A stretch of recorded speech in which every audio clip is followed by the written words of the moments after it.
Namaskar. Welcome to our podcast Schooling. This is the third episode, and today we have with us Naina Mathur. She is 12th grader, student of humanities, and the youngest RJ of India. And she is the recipient of Indra Shakti Puruskar. Welcome, Naina. Namaskar, sir. Thank you so much for having me here. It's such a huge thing. Thanks to be with us. And you are coming directly from your 12th class board exam. It was the first paper. Yes, sir. And how do you feel now? Right now I feel very relaxed. मतलब अगर मैं सुबह से compare करूँ तो सुबह बहुत ज़्यादा एंग्शियस थी मैं. In fact I was about to cry. पर अभी जब पेपर दे दिया तो अब ऐसा लग रहा है कि नहीं, it was just a paper, it's over, I am very relax now. अब ऐसा लग रहा होगा कि क्या इस पेपर के लिए ही मैं इतनी एंग्जियस थी? Yes sir. मतलब I haven't slept all night क्योंकि मुझे टेंशन हो रही थी पेपर की. तो अब ऐसा लग रहा है कि सो ही जाती है. It's would be better. Hmm. ये इतना हाइप क्यों है? इतनी एंजाइटी एक पेपर को लेके? हम पिछले 15 साल से तो हर साल एक एग्जाम देते ही आ रहे हैं. वही फाइनल एग्जाम होती है, वही बोर्ड की एग्जाम है. ऐसा तो कुछ नया तो बोर्ड के एग्जाम में नहीं होता. आपको क्या लगता है इतना हाइप कैसे है? सर आई थिंक सबसे बड़ा फैक्टर है सोसाइटल प्रेशर. मतलब सबको ये चाहिए कि बोर्ड्स में तो 90% लेकर ही आना पड़ेगा. तो first thing is societal pressure. Second is family pressure. कभी कभी होता है कि आपके मम्मी पापा आपको फिर भी ऐसा कुछ नहीं बोलते, बट रिलेटिव आके बोल जाते हैं कि नहीं नहीं, बोर्ड्स में तो पढ़ना पड़ेगा, अभी तो पढ़ लो. तो I think societal pressure, expectations, फिर खुद से एक्सपेक्टेशंस होते हैं कि नहीं, पिछले साल अगर इतना क्या था तो इस बार एटलीस्ट इतना तो करना ही है. तो it's just the game of expectation sometimes I feel. On the lighter note कई बार ना मेरे को ऐसे लगता है कि जब हम बड़े होते जाते हैं ना, जैसे as a teacher I am on around और कोई क्लास बड़ी मस्ती करती हुई दिखती है तो मेरे ये अंदर से ये आता है कि ये क्या करते हैं, why they are not engage productively, है ना, या क्रिएटिवली. वैसे ही घर पे पेरेंट्स के भी ये होता होगा कि यार मैं पूरे दिन 10 घंटे काम करके आया हूँ, ये बड़ा मस्ती से बैठा है, तो उसको उसको छेड़ देते हैं कि अरे क्या करता है तेरी बोर्ड की एग्जाम में, है ना? ले जाके मत हाँ. फोन मत यूज कर, फ्रेंड से मत बात कर. और ऐसे नहीं पूछते कि भाई तूने 8 घंटे 10 घंटे पढ़ाई की है या नहीं की है. अगर मान लो आपने अपना पूरा टाइम टेबल फॉलो किया है और उसके बाद में आप रिलैक्स हो तो एज ए सोसाइटी कहीं ये तो नहीं हो गया कि हम दूसरों को खुश नहीं देख सकते? मुझे तो लगता है बिल्कुल सही बात है, because I am a night owl. मैं रात को जाग के पढ़ना पसंद करती हूँ और इस वजह से मैं सुबह लेट उठती हूँ. तो पूरे टाइम मेरी मम्मी मुझे यही बोलती रहती है कि तू पूरे दिन सोते क्यों रहते, तो पूरे दिन सोते क्यों रहते. तो ये तो है, ये तो ट्रू फैक्ट है बिल्कुल. I feel. तो हम पेरेंट्स को कैसे सेंसिटाइज कर सकते हैं इस बारे में? या जैसे आप जैसा बच्चा जो है वो काफी समझदार है, एज आई नो यू, कि आप पढ़ाई में भी काफी अच्छा करते हो, आप अपने पैशन को भी फॉलो करते हो. आप को अपनी रिस्पॉन्सिबिलिटी का ध्यान है यस सर. कि you are aware of yes your sir. all the responsibilities and you are doing it very well. So how you can communicate this thing to the parents? So I think और आप जैसा कोई बच्चा उसको कैसे communicate कर? सो I think मतलब मुझे हमेशा से ऐसा लगता था कि मेरे पेरेंट्स के बीच में और मुझ में भी कम्युनिकेशन गैप है. बहुत बार ऐसा होता है कि हम हमारे पेरेंट्स को बात बताते नहीं है क्योंकि हम ऑलरेडी अज्यूम कर लेते हैं कि वो नहीं समझेंगे हमारी बात.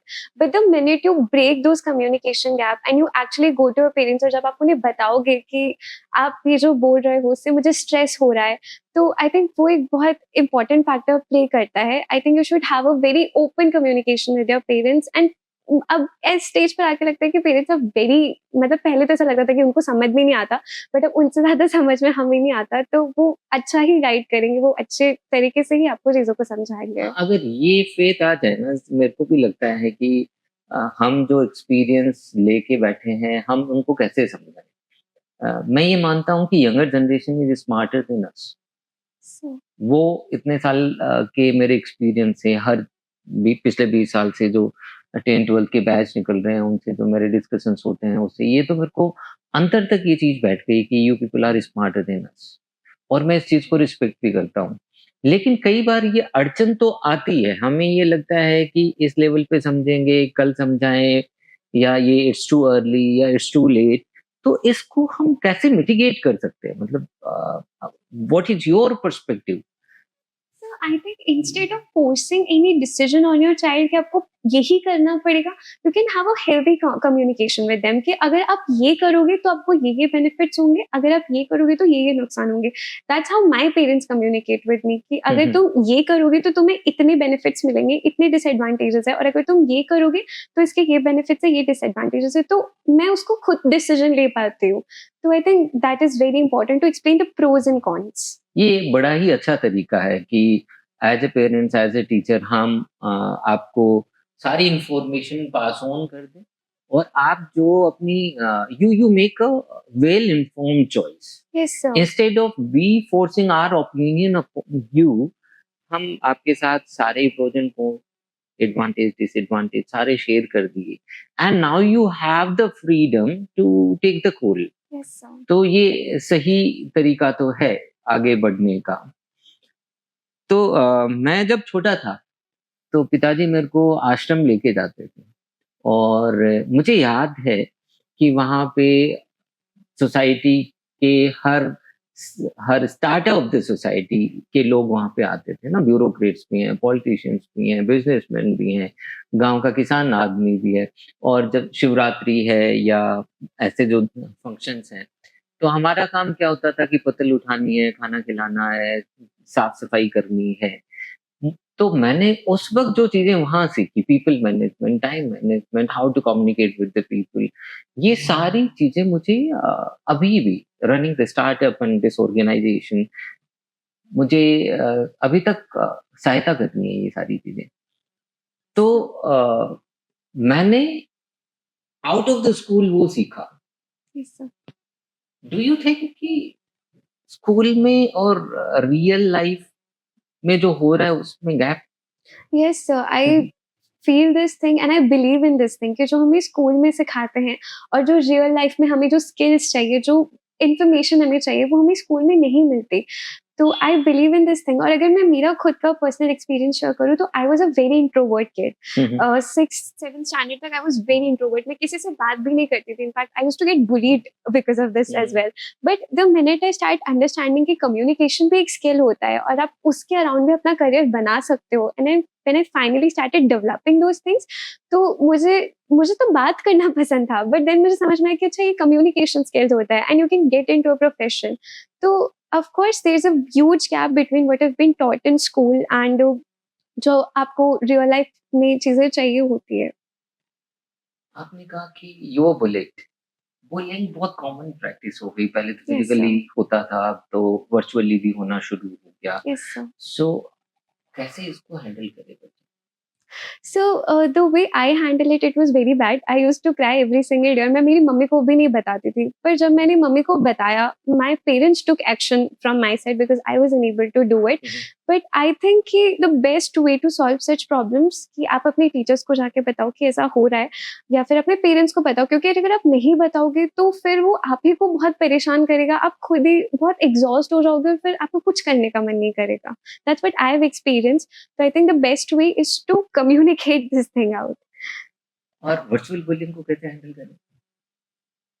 सर ये तो अभी actually I am also incapable of doing this thing. बहुत बार मुझे भी ऐसा होता है कि ऐसा लोग अंडर एस्टिमेट कर देता है कभी कभी कि इससे तो नहीं होगा, and I took it very seriously कि मुझसे तो सच में हो ही नहीं सकता. तो I am still working on this thing कि how to manage verbal bullying. But for me, because I have a very open relationship with my teachers, with my parents, तो मैं उन्हें जाके बता देती हूँ and they always help me out with something और the other, या फिर वो मेरा ध्यान डाइवर्ट कर देते हैं एक बार को. So this is how I am handling it. कभी-कभी ऐसा लगा कि अपने पीयर ग्रुप में भी there are few people around you जो इन सारी चीज़ों में मदद कर सकते हैं, या सिर्फ़ आपने उनके साथ कुछ शेयर किया और हमें वहाँ से कुछ ऐसे इनसाइट्स मिले जो हमें इन प्रॉब्लम्स को मिटिगेट करने में काम आए? Yes sir, definitely. मैं तो हर चीज़ मेरी बेस्ट फ्रेंड को बता देती हूँ. कुछ भी होता है तो she is the first person to know, and she always help me out कि you should go and you should take stand for you. तो yes, they help you a lot. तो यू टोल्ड कि best friend को बता देती हूँ, तो वो बेस्ट फ्रेंड कैसे बनी? We met in 9th standard. Her name is Navya. She was a very academic student and she was also very into communication and stuff. तो वहाँ पे I think we clicked और फिर हम लोग बस बात करते रहते and we develop a very special bond. एक इंडिविजुअल को दोस्त बनने में और उस दोस्त से अच्छा दोस्त बनने में क्या कैरेक्टरिस्टिक्स की जरूरत है? सर आई थिंक एक चीज़ है जो आजकल सोशल मीडिया पे बहुत चल रही होगी कि जो आपके सबसे करीबी लोग होते हैं वही आपको क्रिटिसाइज़ करते हैं। पर आई थिंक ये थोड़ा गलत हो जाता है because if even you are in a close circle और वहाँ पे भी आपको सिर्फ क्रिटिसिज़्म ही मिल रहा है, तो आप डेवलप नहीं कर पाते। But at the other hand if you have somebody who hypes you up every time और वो ऐसा बोलते हैं कि तू कर लेगा, मुझे पता है तू कर लेगा। So that is very special and that is the kind of bond I share with my friend and that is what we have learned कि sometimes we need each other and we need to just be there for each other. शायद कोई solution नहीं होगा but problem soon low and ऐसा कि नहीं मैं हूँ ठीक हो जाएगा. That is also a great thing. So I can say your best friend must be a good listener. She is a good listener. If somebody is very around to me, they have to be a good listener because I talk a lot. Okay. And you are also a good listener. I try to be a good listener. Sometimes थोड़ा हिल जाता है but I try to be a good listener. And what is needed to be a good listener? I think attention. You should be very attentive when somebody is speaking. Mhm. So we don't need solution as such at that particular time when we are sharing. तो हमें ये चाहिए कि कोई सुन ले. Yes, sir.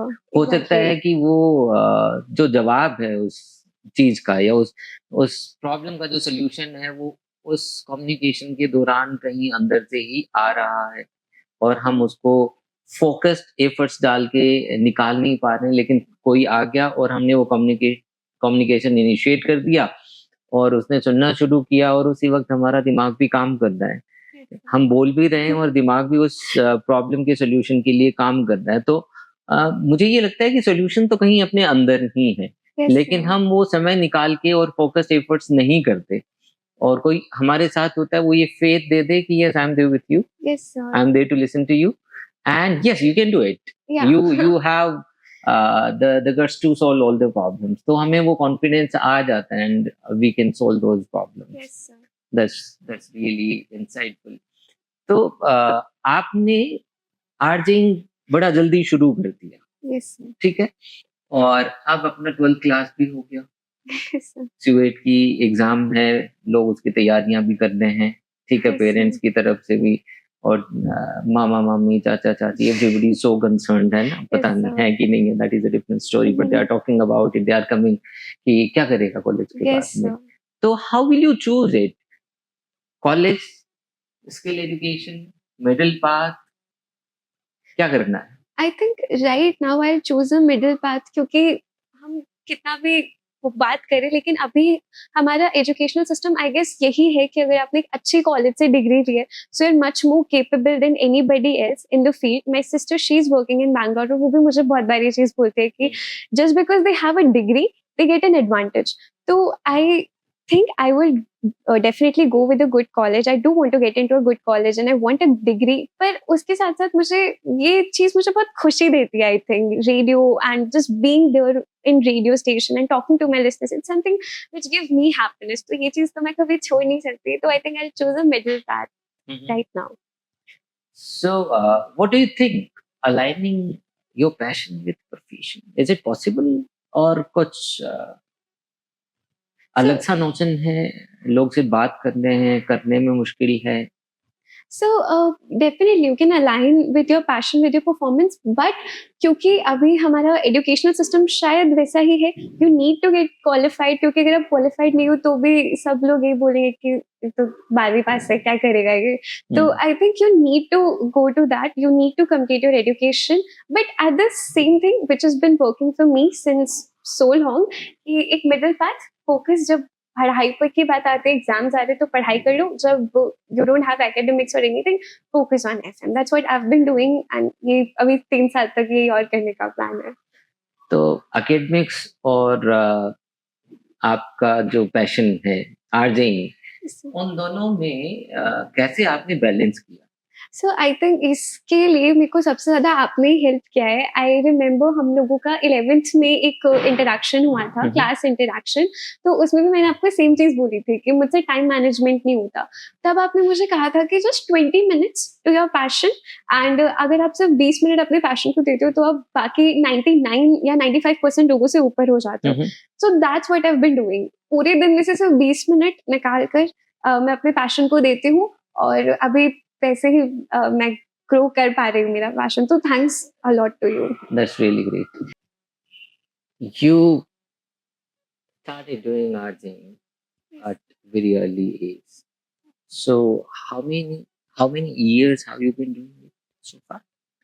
I think it's 5.5 years. I started when I was in 7th grade. Okay. और ये idea कैसे आया? कैसे लगा कि मेरे को ये करना चाहिए? मैं तो 7th क्लास में थी, तो मुझे तो इतना आइडिया नहीं था। My father he started the radio station and I was a very like TV देखने वाला बच्चा। पूरे दिन मेरे को टीवी देखना होता था बस। सो माय फादर सेड कि पूरे दिन यहाँ पे रहते हो तो गो देयर, लर्न समथिंग। और फिर मैं जब भी मेरे को टाइम मिलता था स्कूल से और छुट्टी होती थी, then I used to go to office. I used to observe everyone, खुद भी कुछ-कुछ करने का ट्राई करते थे। Then I started doing it. कोई ऐसा रोल मॉडल था जिसको देख के लगा कि मेरे को ऐसा करना है या ऐसा बनने की ज़रूरत है, या अंदर से वो आवाज़ है कि इसको कॉपी करना चाहिए? आई थिंक कॉपी करने वाला फैक्टर तो कभी नहीं था, बिकॉज़ रेडियो में हमें एक चीज़ सिखाते हैं कि authenticity is very important. If you are not authentic तो लिसनर्स आपसे कभी कनेक्ट ही नहीं हो पाएँगे। पर मेरे लिए तो एक्चुअली वहाँ पे सभी कॉम्पिटिशन था, क्योंकि मैं सबसे छोटी थी, तो मुझे ऐसा लगता था कि नहीं, मुझे भी इनके जैसे रेडियो पे बोलना है। अच्छा। तो for me everybody was like competitor and मैं सबको ऐसा थोड़ा-थोड़ा कुछ इधर से ले लिया, थोड़ा उधर से ले लिया, ऐसे करके I that's how I did it. ये कंपटीशन वाली फीलिंग कहाँ से आई? मतलब जैसे कोलैबोरेशन, कंपटीशन, इंस्पिरेशन, तो ये कंपटीशन कहाँ से आ जाता है? Can't we collaborate with the people and we get inspired by what other people are doing? I think उस टाइम पर इतनी समझ नहीं थी कि यू कैन एक्चुअली गो और आप उनसे हेल्प भी ले सकते हो, they will help you out. उस टाइम पर ऐसे होता है कि ओह! मुझे भी ऐसा करना है। तो ऐसा करना है या इससे ज़्यादा अच्छा करना है? उस टाइम पे तो ये था कि ऐसा करना है। अब इट्स लाइक कि नहीं, you need to improve yourself, अब इससे अच्छा करना है। हुँ। अब तो खुद से ही कॉम्पिटिशन होता है कि नहीं, खुद से अच्छा करना है। हुँ। तो इस दौरान आप बहुत अलग-अलग लोगों से भी मिले होंगे, यस आपने सर। कुछ इंटरव्यू भी किए, मैंने भी देखा। क्या कॉमन एस्पेक्ट है सक्सेसफुल लोगों में? क्या एक चीज़ सब में कॉमन है, या क्या चीज़ जो आपके दिमाग में छप गई किसी से मिलके कि यार इस आदमी में ये एक बड़ी ख़ास बात है जो हर किसी में होनी चाहिए? So first thing is definitely time management. I hmm, think everybody जिनसे मैं अभी तक मिली हूँ, वो ऐसा नहीं है कि वो सिर्फ एक ही फील्ड में काम कर रहे हैं, वो बहुत सारी फील्ड में काम कर रहे हैं and they are doing it amazingly. तो आई थिंक वो चीज़ था टाइम मैनेजमेंट। एंड अभी तक तो this is something that I have observe, time management, also respect for your profession, whatever they are doing, they are super proud of it, और वो बहुत confidence के साथ बोलते हैं कि हाँ, मैं ये कर रहा हूँ और मुझे इससे खुशी मिलती है। तो कॉन्फिडेंस एंड बहुत सारी चीज़ें। हाँ, जब आप किसी काम को कर रहे हैं और उसमें आपको आनंद आ रहा है, तो आपको काम जैसा नहीं लगता, यस सर। और वो ज़रूरी भी है। And I have just had conversation with a lot of people, और मैंने एक चीज़ देखी, जितने लोग ऊँचे चढ़ते जाते हैं, उतने वो हम्बल होते जाते हैं। तो आपने भी ये चीज़ नोटिस की कभी? यस सर, मतलब अगर आप कभी किसी ऐसे, मतलब मैंने ये चीज़ जो नोटिस करी है, जब भी आप किसी के पास जाओगे who is who have a upper age than you, आप उन्हें कभी भी बोलोगे कि आई नीड योर हेल्प, तो वो आपको कभी मना नहीं करेंगे। They uh, will uh. Always help you out, they will always do something जिससे आपकी हेल्प हो जाए। If I take a very like natural example, my teachers, मैं कभी भी उनके पास जा सकती हूँ। If I am struggling personally, if I am struggling academically कि मेरे को नहीं समझ में आ रहा है, and they always come up with the best solution uh, hmm. Possible. तो हाँ, हम्बिलिटी भी होती है, ऑल्सो एक वो भी होता है कि हाँ, we can help them out. So yes, I have observed this. Arising, schooling, following your passion, आपने इन सारी चीज़ों को मैनेज करते हुए इस एक्सपीरियंस से क्या सीखा? So first thing, skill development is very, very important in today's world. Academics में मैं हमेशा से ठीक-ठीक थी। हुँ, हुँ। लेकिन जब मैंने मेरी स्किल पे काम करना शुरू किया, तो I think I started receiving a different kind of acknowledgement and मुझे भी बहुत अच्छा लगने लग गया। एकेडमिक्स में मैं पढ़ाई कर लेती हूँ, पर एक टाइम के बाद में होता है कि अब नहीं होगी मुझसे। पर रेडियो में मैंने 7 घंटे भी शो होस्ट करती हूँ, 8 घंटे भी हो जाता है। सो वो चीज़ एक मैंने सीखी है कि स्किल डेवलपमेंट बहुत ज़रूरी है। दूसरा, whatever you are doing you should be happy about it. जो भी आप कर रहे हो उससे आपको सैटिस्फैक्शन, वर्क सैटिस्फैक्शन बहुत ज़रूरी है। Otherwise you keep on criticising yourself. Hmm. तो दो चीजें निकल के आई, एक सेल्फ सेटिस्फेक्शन आया और एक एक्सटर्नल वैलिडेशन आया। यस। दोनों में से क्या चीज है जो ज्यादा काम करती है? सर ज़्यादा काम सेल्फ सैटिस्फैक्शन करता है, पर एट दिस पॉइंट हम ज़्यादा इम्पोर्टेंस एक्सटर्नल वैलिडेशन को देते हैं। This is something that I have observed about my self. मुझे हमेशा ऐसा चाहिए कि कोई मुझे आके अप्रिशिएट करे। पहले तो इनफैक्ट बहुत ही ज़्यादा था। तो एक्सटर्नल वैलिडेशन मुझे लगता है कि एक ऐसा फैक्टर है जो बहुत ज़्यादा इन्फ्लुएंस करता है हमारे डिसीजंस को भी। That's what I have been feeling. एक टाइम के बाद में जब ये एक्सटर्नल वैलिडेशन बहुत ज्यादा हो गया या बहुत कम हो गया, तो क्या ये हेल्दी होगा हमारे लिए? What do you think? नहीं सर, हेल्दी तो बिल्कुल भी नहीं है। अगर एक साथ में आपको बहुत ज़्यादा एक्सटर्नल वैलिडेशन मिलने लग जाता है, तो आप खुद को कुछ ज़्यादा ही समझने लग जाते हो। और अगर बिल्कुल नहीं मिलता, तो आप बिल्कुल ही डिप्रेस हो जाते हो। तो आई थिंक अभी मुझे इस स्किल पर एक्चुअली काम करना सीखना है कि आई am just happy with whatever I am doing, and that's what matters the most. It's something that I am currently working on. तो और ये तो बहुत ही सेंसिटिव डोमेन है जहाँ पे आपको एक्सटर्नल वैलिडेशन मिल रहा है and you are apple of eyes of people. और ये वो जमाना है जो बहुत फ्रिजाइल है। मतलब आप अपने सालों के प्रयास से एक जगह पे पहुंचे और सिंपल एक simple statement has tarnished everything. तो बहुत ही सेंसिटिव मुद्दा है। And you have been in this domain, public domain, talking to people, and you are on social media for longer time. So क्या क्या ध्यान रखना चाहिए बच्चों को? सर सबसे पहले तो you should be very wise with your words. I think ये चीज़ हमें हमारे लाइफ में भी अडॉप्ट करनी चाहिए। Whenever you are talking to somebody, आप इस तरीके से अपने वर्ड्स को मॉनिटर करके बोले कि आपको लगे कि आपने किसी को हर्ट नहीं कर दिया, जाने जाने में ही सही, आपने किसी को हर्ट नहीं किया है। तो आई थिंक वो चीज़ बहुत ज़्यादा ज़रूरी है। Be very careful with your words. Also observe your inspiration. Whenever I see my inspiration, whenever I see my father, whenever I see you, आप जब भी माइक पर बोलते हैं तो it feels like you are very humble and you are very easy to talk to, एंड वो चीज़ भी बहुत ज़्यादा आई थिंक ज़रूरी है। Thank you. तो as the name of this title of our this podcast suggests, unschooling. What one thing the schools must unschool? Okay, I think ये जो इतना मतलब I am very tired of this thing कि सुबह 8 बजे school आना पड़ता है और शाम को फिर हम 4 बजे घर जाते हैं। तो ये थोड़ा टाइम अगर कम हो जाए तो that would be a great thing. मतलब I want to unschool this particular thing only. But ये कहीं तो डिसिप्लिन भी लेके आती है कि आप एक टाइम नियत समय पे सोने जाते हो, सुबह उठते हो, आप स्कूल आते हो। अगर आपने अपने टाइम टेबल को वैसे ही बना लिया तो ये सारी चीजें आपके हेल्प भी करेंगी। तो you are talking about that longer hours of school. Yes sir. ठीक है, हम मान लो कि 1 घंटा कम करते हैं, उसको कैसे यूज करोगे? सो एक्चुअली मैं अगर एक छोटा सा इंसिडेंट आपके साथ शेयर करूँ, तो बीच में ऐसा हुआ था कि मुझे ऑफिस भी करना है और मुझे स्कूल भी आना है और मुझे 12th में भी रहना है। तो इट्स लाइक मैं घर पे रात को 8:30 बजे पर पहुंचती थी और उसके बाद मैं यूज्ड टू स्टडी।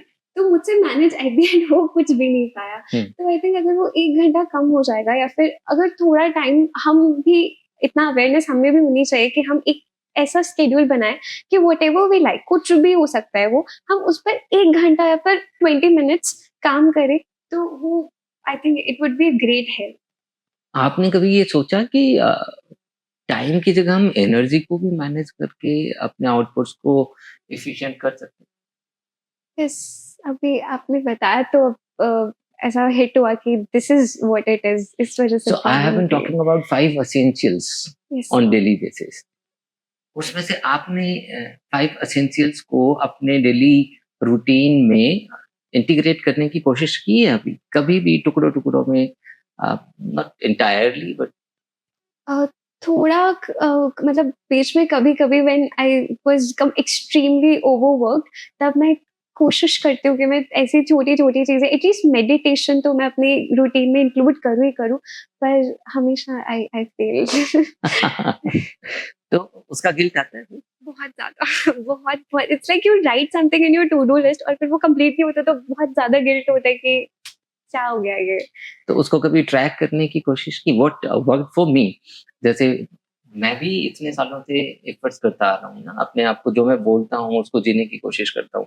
लेकिन टू बी वेरी ऑनेस्ट, मैं कभी भी 60-50% और कभी बहुत अच्छे शेप में हूँ तो 70%, 100% तो होता ही नहीं है।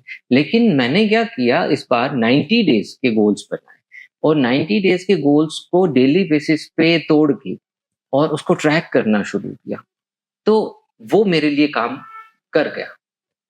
इट बिकम्स ओवरवेलमिंग जब हम बहुत बड़ा कुछ पूरे साल का प्लान कर लेते हैं और फिर उसको ट्रैक भी नहीं करते और हमें डेली बेसिस पे क्या करना है उसकी भी अवेयरनेस हमने क्रिएट नहीं की है ना।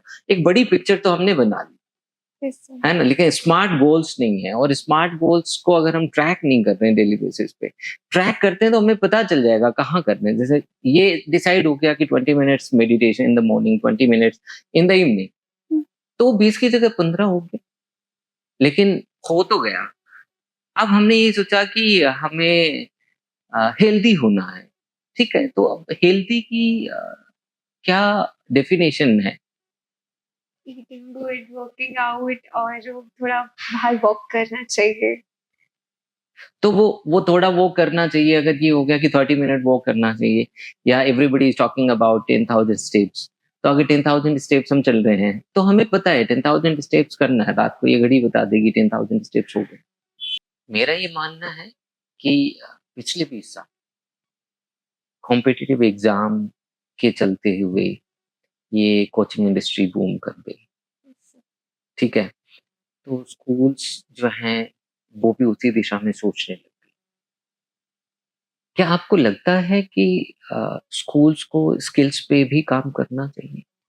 Yes sir. और अगर मैं इसको रिफ्रेज करूँ तो एकेडमिक्स और स्किल्स को कैसे स्कूल बैलेंस करे? सो आई थिंक मतलब जहाँ तक मैं जानती हूँ या फिर जहाँ तक मेरा एक्सपीरियंस है, आई गेस जस्ट वही हम लोग इतनी देर से बात कर रहे हैं, just 20 minutes for your skill development is more than enough. तो अगर हम स्कूल के अंदर भी 20 मिनट सिर्फ हमारे स्किल डेवलपमेंट को देते हैं, जो चीज़ हमें पसंद है वो करने की कोशिश करते हैं, तो वो भी एक बहुत इम्पैक्टफुल चीज़ हो सकती है। Skill development as everybody is talking about is very, very important thing अभी के टाइम पर तो। हुँ, हुँ। जैसे आपने कहा कि you started working on communication skills, yes sir. ऐसी और कौन-सी स्किल्स हैं जिन पे हम काम कर सकते हैं? So communication skills and I think बहुत ज़्यादा ज़रूरी है कि कॉन्फिडेंस होना चाहिए। हुँ, बहुत लोगों को मैं जानती हूँ जिनमें बहुत ज़्यादा पोटेंशियल है। मेरे फ्रेंड्स ग्रुप में भी बहुत सारे लोग हैं जिनमें बहुत ज़्यादा पोटेंशियल है, पर वो कभी सामने ही नहीं आते क्योंकि उनमें कॉन्फिडेंस ही नहीं है और वो हुँ, हुँ। खुद ही बात जानते हैं कि उनमें कॉन्फिडेंस नहीं है। उस कॉन्फिडेंस को कैसे बूस्ट किया जाए? फैमिली उसके लिए क्या करे? स्कूल उसके लिए क्या करे? जैसे आप, I am not aware of it कि ये कैसे हुआ, but when I interacted with you, I got the sense कि इस बच्चे में जान है ना? तो you just got my attention. लेकिन ऐसे जो छुपे हुए रुस्तम हैं, यस सर। उनको हम कैसे बाहर निकालें? सर आई थिंक मुझे ऐसा लगता है कि अभी थोड़े टाइम पहले भी हम लोगों ने स्किल डेवलपमेंट की क्लासेस शुरू की थी असेंबली पीरियड में हमारे स्कूल में। हुँ, उसमें एक क्लास थी पब्लिक स्पीकिंग की। हुँ, हुँ, तो आई थिंक वो एक बहुत ही इनोवेटिव और बहुत ही अच्छी चीज़ थी बिकॉज़ एवरीबॉडी जो लोग इनफैक्ट बहुत हेजिटेट भी करते हैं, क्लास में पूरे दिन बोलते हैं पर स्टेज पे आके वो नहीं बोल पाते। तो आई थिंक ऐसी छोटी-मोटी एक्टिविटीज़ होती रहेगी। अगर सबको एक स्टेज पर भी अगर एक बार आप माइक देके सबके सामने खड़ा कर दोगे तो थोड़ा स्टेज फ़ियर निकलेगा। मुझे भी बहुत स्टेज फ़ियर था but when I started speaking on the mic, जब मैं स्टेज पे जाके बोलने लग गई तो वो धीरे-धीरे कम होता गया। तो I think this is the only way to push people up and I think school को उसमें बहुत बड़ा कंट्रीब्यूशन रहता है because when your teacher come up to you and even they just acknowledge you या फिर आपको बोलते हैं कि यू हैव द पोटेंशियल, तो भी आपको बहुत अच्छा लगता है और फिर आप उसे और इम्प्रूव करने की कोशिश करते हो। कैसे करते हो स्टेज फ़ियर को ओवरकम कैसे करते हो? मैंने तो बहुत लेट शुरू किया था and it's a interesting story. मैं जब कॉलेज में था फर्स्ट ईयर में, तो एसके कॉलेज में एक दिन अनाउंस किया कि एक आशु भाषण प्रतियोगिता है ना? एक्सटेम्पो। तो मुझे एक टॉपिक मिला कैसे कैसे लोग दुनिया में। मैं लिखता अच्छा था तो मुझे ये कॉन्फिडेंस था कि मैं तो इस पे 4 पन्ने लिख सकता हूँ, ठीक है? अब मेरे को स्टेज पे बुलाया उन्होंने, आई स्टार्टेड स्पीकिंग और मैं पूरा काँपने लग गया। मेरा चेहरा जो है वो एकदम लाल हो गया। ये बात बता रहा हूँ मैं कॉलेज के फर्स्ट ईयर की। उस रात मैं सो नहीं पाया और फ़ीवर आ गया मेरे को। लेकिन उस दिन अंदर से ये आया कि यार तू इंसान का बेटा है और ऐसी क्या चीज़ है जो तू नहीं कर सकता? और मैंने उस पे काम करना शुरू किया। लेकिन ऑनेस्टली अभी भी कोई बड़ा इवेंट होता है, स्टेज पे जाता हूँ तो अपने आप को प्रिपेयर करना होता है और डर तो अभी भी लगता है। Yes, sir. तो आपने उसको कैसे ओवरकम किया? So I think the best way to overcome stage fear is to actually go and speak on the stage. हाँ, दैट्स ग्रेट। क्योंकि अगर आप जाकर बोलोगे नहीं, मतलब मैं ये करती हूँ कि मैं बहुत ज़्यादा प्रैक्टिस करती थी पहले, मिरर के सामने खड़ा होकर बहुत प्रैक्टिस करती थी। But when I used to come on the stage, blank, कुछ नहीं समझ में आ रहा क्या बोलना है। तो the best way to overcome stage fear is actually to go on the stage and speak. एक बार गलत होगा, 2 बार गलत होगा, शायद हो सकता है थोड़ा ह्यूमिलिएशन भी फेस करना पड़े, बट देन थोड़े-थोड़े टाइम बाद में ऐसा होता है कि निकल जाता है, फिर नहीं डर लगता कि अब तो अगर नेक्स्ट अप भी हो जाएगा तो नो प्रॉब्लम।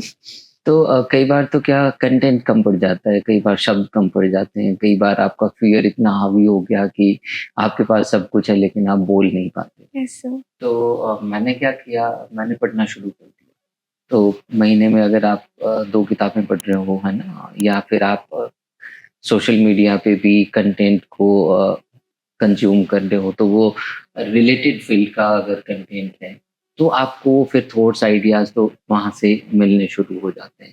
फ़ियर के लिए मैंने क्या किया कि when I go to such event, I just surrender to higher consciousness कि मैं उसको समर्पण करके चला जाता हूँ कि देखो मैंने मेरी जितनी तैयारी करनी थी वो कर ली, अब आप जानो आपका काम जाने। तो वो जो फ्लो है वो काम करता है और मुझे ये लगता है कि वो सबसे सही तरीका है। Yes sir. ठीक है? क्योंकि जो भी प्रिपरेशन है लास्ट वीक मैं करियर फेयर में गया, तो 4 स्कूल्स थी सरकारी स्कूल, मुझे ये कहा गया कि 9वीं से 12वीं के बच्चे उसमें होंगे।